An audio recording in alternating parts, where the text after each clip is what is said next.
Hello foodies, welcome to ஹindujasbook. இன்றைக்கி நம்ம கிச்சனில் என்ன சமைக்க போகிறோம்னா ரொம்பவே சுவையான பட்டர் கார்லிக் மஷ்ரூம் செய்ய போகிறோம்.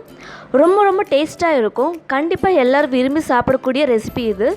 வீடியோக்கு போகிறதுக்கு முன்னாடி என்னோடய சேனலை புதுசாக பார்க்குறவங்க கீழே இருக்கிற ரெட் கலர் சப்ஸ்கிரைப் பட்டனை மறக்காமல் ப்ரெஸ் பண்ணிவிடுங்க. கூடவே பக்கத்தில் இருக்கிற பெல் ஐக்கானும் கிளிக் பண்ணுங்கள். பட்டர் கார்லிக் மஷ்ரூமுக்கு சாஸ் ப்ரிப்பேர் பண்ணிடலாம் வாங்க.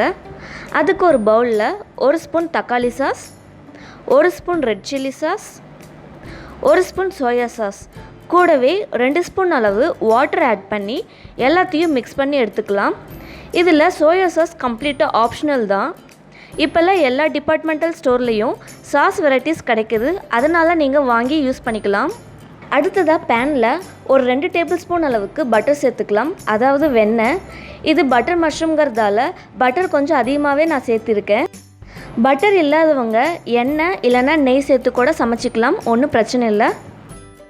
பட்டர் நல்லா உருகி வந்ததும் பொடியாக நறுக்கின ஒரு பெரிய வெங்காயம், கூடவே ஃபைனாக சாப் பண்ணின 1/2 கப் அளவு பூண்டும் வெங்காயமும் நல்லா ஃபைனாக கட் பண்ணி சேர்த்துக்கோங்க. அப்போ தான் வெண்ணெயிலேயே வதங்கும் போது நல்லா டேஸ்ட்டாக இருக்கும். வெங்காயம் நல்லா வதங்கினதும் பேபிகார்ன் சேர்த்து வெண்ணெயிலேயே ஷாலோ ஃப்ரை பண்ணி எடுத்துக்கலாம். இந்த மாதிரி சின்ன மஷ்ரூமாக இருந்ததுன்னா வாங்கிக்கோங்க.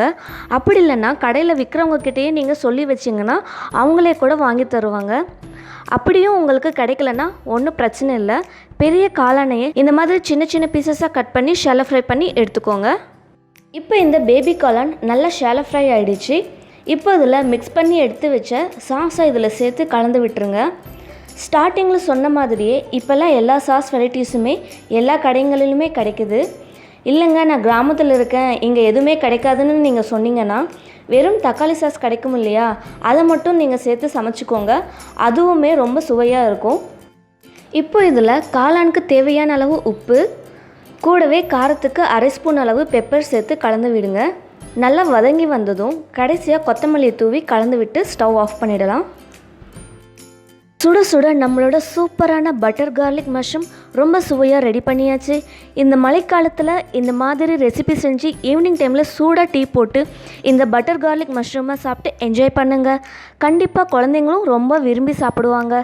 இந்த ரெசிபி கண்டிப்பாக ட்ரை பண்ணி பார்த்துட்டு எப்படி இருந்ததுன்னு கமெண்ட் செக்ஷனில் சொல்லுங்கள். உங்களுக்கு இந்த ரெசிபி பிடிச்சிருந்துச்சுன்னா லைக் பண்ணுங்கள், ஷேர் பண்ணுங்கள், மறக்காமல் சப்ஸ்கிரைப் பண்ணுங்கள். தேங்க்யூ.